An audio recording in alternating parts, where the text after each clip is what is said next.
एक छोटे से गांव में आरव नाम का लड़का रहता था। आरव बुद्धिमान, कोमल हृदय, लेकिन किस्मत से बहुत टूटा हुआ। उसके पिता एक डेंजर शिकारी थे। एक दिन शिकार के लिए जंगल में गए और फिर कभी लौटकर नहीं आए। माँ भी कुछ साल बाद दुनिया छोड़ गई। तब से आरव अकेला एक झोपड़ी में सुकून की तलाश में जी रहा था। गांव में एक लड़की थी, सीमा। सीमा मुखिया की बेटी थी, मगर उसका दिल बहुत बड़ा था। हर रोज वो आरव के लिए एक थाली में खाना परोस कर लेकर आती। एक दिन आरव ने कहा, सीमा, तुम रोज मेरे लिए खाना क्यों लाती हो? आखिर मैं तुम्हारे लिए कौन हूँ? सीमा मुस्कुराई और बोली, क्योंकि मैं जानती हूँ कि तुम अकेले हो, और शायद इसलिए भी क्योंकि मेरा दिल तुम्हारे साथ है। आरव की आंखें नम हो गईं। मैं तुम्हारे इस एहसान को कभी नहीं भूल पाऊंगा। सीमा बोली, ये एहसान नहीं है आरव, ये तो हमारे पड़ोसी होने की जिम्मेदारी है और मोहब्बत है। अगले दिन आरव की टूटी हुई बांसों की झोपड़ी के पास मुखिया जी आए और बोले, बेटा, अब समय आ गया है कि तुम कुछ काम शुरू करो।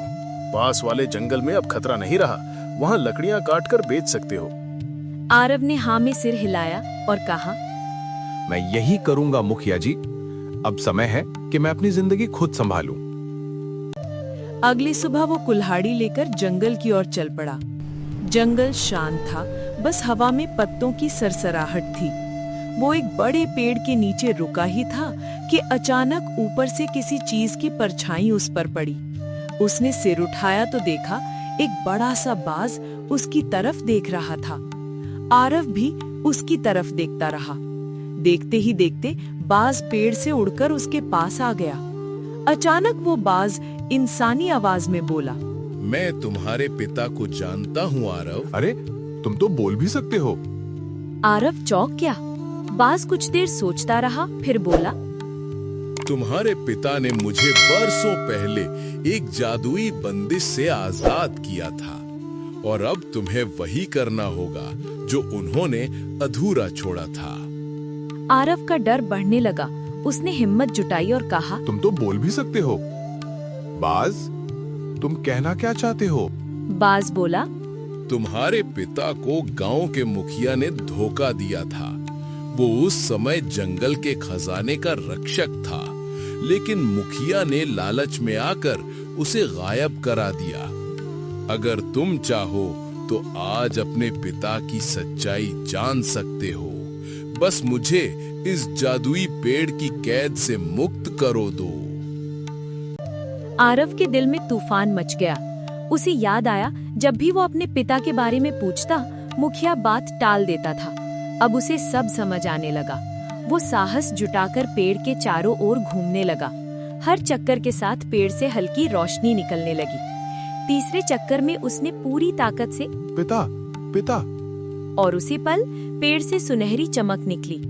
बाज आजाद हो गया और इंसानी रूप में बदल गया। वो आरव के पिता राजवीर थे। आरव की आंखों से आंसू निकलने लगे। पिता, आप जिंदा हैं? राजवीर जी मुस्कुराए।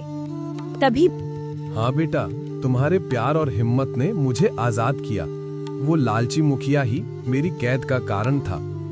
तभी बाज ने, जो अब देवी रूप में था, कहा, राजवीर, तुम्हारे बेटे ने जो सच्ची बहादुरी दिखाई है, अब इसका जीवन खुशियों से भर जाएगा। उसी शाम गांव में सबके सामने राजवीर लौट आए। मुखिया को अपने कर्मों की सजा मिली। उसी शाम गांव में सबके सामने राजवीर लौट आए। मुखिया को अपने कर्मों की सजा मिली और आरव और सीमा की शादी गांव के लोगों के आशीर्वाद के साथ हुई। आरव ने अपने पिता की तरह जंगल की रखवाली का काम संभाला। तभी से आरव सच्चाई, मेहनत और प्यार की मिसाल बन गया। सच्चा हौसला वो होता है जो डर के बावजूद कदम बढ़ाए।